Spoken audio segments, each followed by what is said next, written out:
All right, what it do? I think Canelo should fight David Benavidez, right? Next. I don't know. People say, "Oh, he came off a loss," and I believe people make too much out of particular losses. Styles make fights. Um, and you can see a guy lose a big fight or lose a fight, and go on the next fight and win a big fight. It happens all the time, or used to happen more frequently than it used to. A loss, I feel like in other sports, if the Knicks lose to the Nets, and then they turn around and beat the fucking, world champion Oklahoma City Thunder, sometimes that's the way the cookie crumble. You know, when you lost, I feel like what's really lost in boxing and sports is just competitiveness. Men are not as competitive if they used to. Everybody is money hungry, and I feel like other than poverty in general, where people being money hungry, I think a lot of guys have been raised by their mother by too long. It's just women are so money hungry, and like a lot of times it's the end all be all. It's materialistic things where it's money hungry. And really, once you learn real values from real men that's been through it, they'll tell you, yeah, you get the money, you get the women, but you know, keeping your integrity and your standards as a man and keeping your word and guarding your respect with your life, that's more important than the money. All right. And a lot of men have, just been, conditioned by women in society to get the bread at any means necessary, and that's not a good characteristic, because if you do anything to get money, that means you'll sell your friends out, you'll sell your family out, you'll sell your dignity out, you'll sell your character out. You'll do anything to get money. But I'll say this all the time: every man should have a code. Every man should have a code where you draw the line at, and then just not having that competitiveness when you lose. My mentality is I'm ready to get back in there as soon as possible to prove that was a fluke. You know what I'm saying? Because think about it, you train for 8 to 12 weeks to peak. I mean, it's impossible to peak on every given fight night. You got guys, that find a way to win and don't. If I'm Canelo, why wouldn't I want to get in there and fight Benavidez to really prove it? Why wouldn't you want to get back in there and dominate David Benavidez? Show that you can beat David Benavidez. Show that you back. Then maybe if you get a title at 175, maybe you can entice Bud to come up to 75. If that's what you want to do. If you didn't want to fight Bud again, we get it. You struggle with a style, ain't nothing gonna change. Deontay changed for the third Fury fight. He threw a jab to the stomach for 5 seconds, and then it turned back into what it was in the previous two fights. Belt the ass. At this point, you can't treat the old dogs new tricks, especially when they don't have an energy level. He ain't got the energy level no more. He don't fit, he don't have the initiative or the motor to do it no more. The amount of jabs that he would have to throw and then still believe in the jab and still be getting countered. That's what it will start at, because you can't give him no feet. Can't go to the 2K store and buy the motherfucker a pair of Princess Diary feet. Can't do it. But a guy like Benavidez, what Canelo does do well, is get on that inside and tear that body up and rip them on the inside. They could encounter him. That could be it. Benavidez don't throw a lot of jabs. Benavidez don't really get his head off the line. Benavidez throw a lot of punches, and he's not a big puncher. He got good hand speed, but with good hand speed, you can slow it down with timing. You can punch with him. You know what I'm saying? So I feel like if he really wanted to restore the roar, and I feel like him losing to a little man like Terrence Crawford, I don't think he should be a Hall of Famer based on letting somebody jump up 2 or 3 weight classes, depending on how you look at it, and beat on him. I don't think he should be in the Hall of Fame. He should be in the Hall of Shame. All right, that's just how I feel.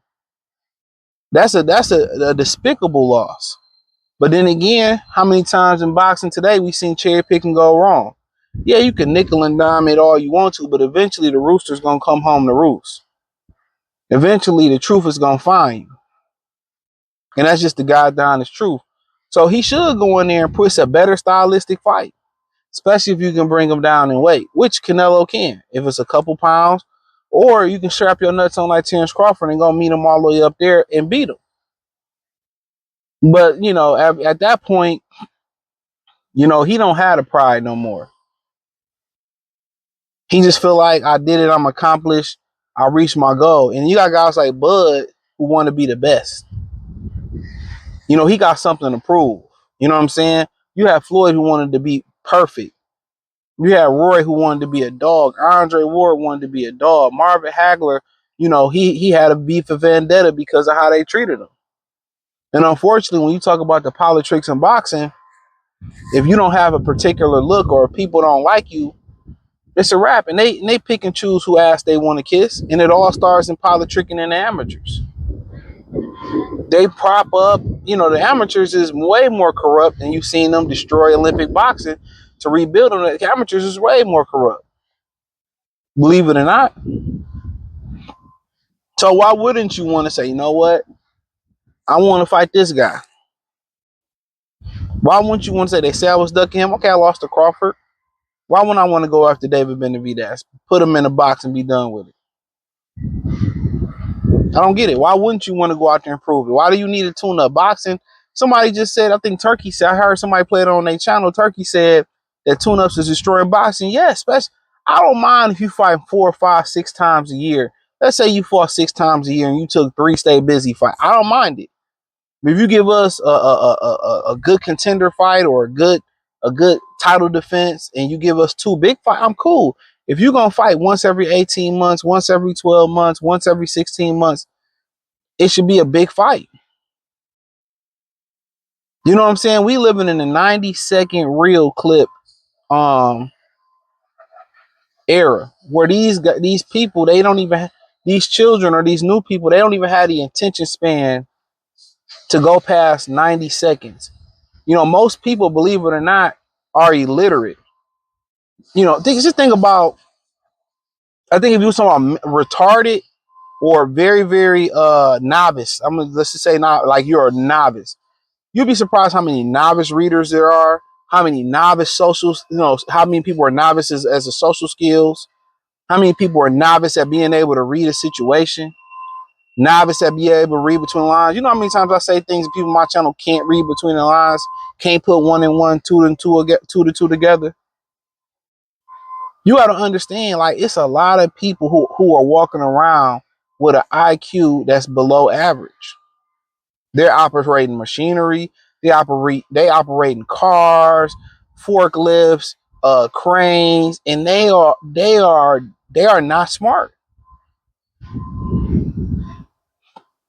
They are not smart. There's a lot of people who can't work a cash register. It's a lot of kids who can't read. I work with kids. It's a lot of kids who can't read.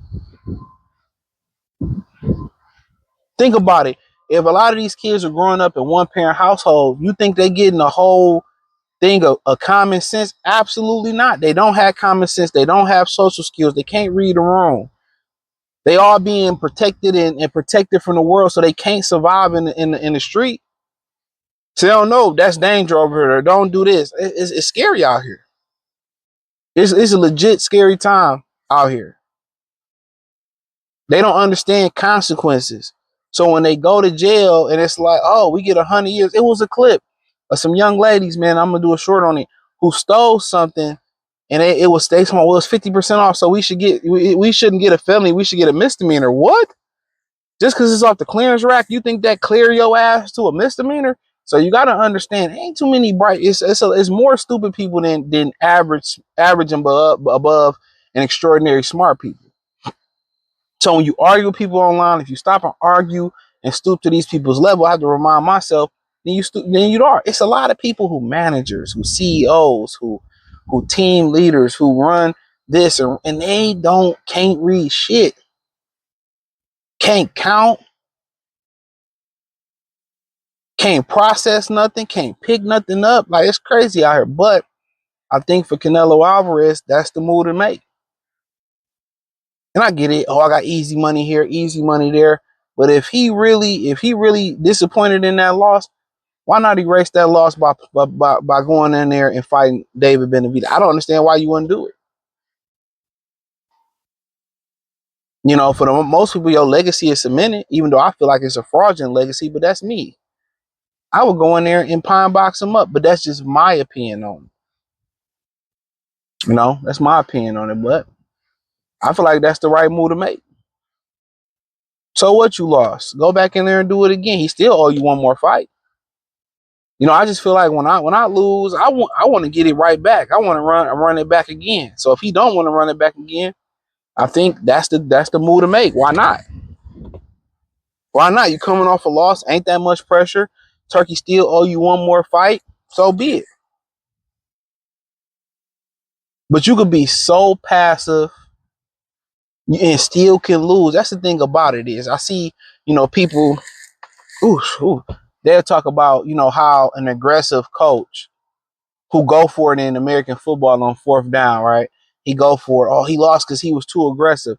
Then we see the passive coach, you know, he punt the ball, and the results, they both can lose. But honestly, the aggressive coach, he wins more than the passive coach. He wins more than the passive coach.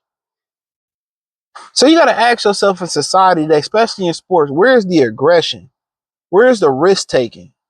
And when you stand out with those alpha tendencies to be aggressive and take the risk and not be afraid to lose, they condemn you for those things. But hey, it is what it is. Thumbs up the video, share the video, subscribe to the channel, hit the link tree. You can find me on X, Instagram, Spotify, Anchor, Cash App, Venmo, PayPal, Amazon, Kick, Twitch, the whole nine.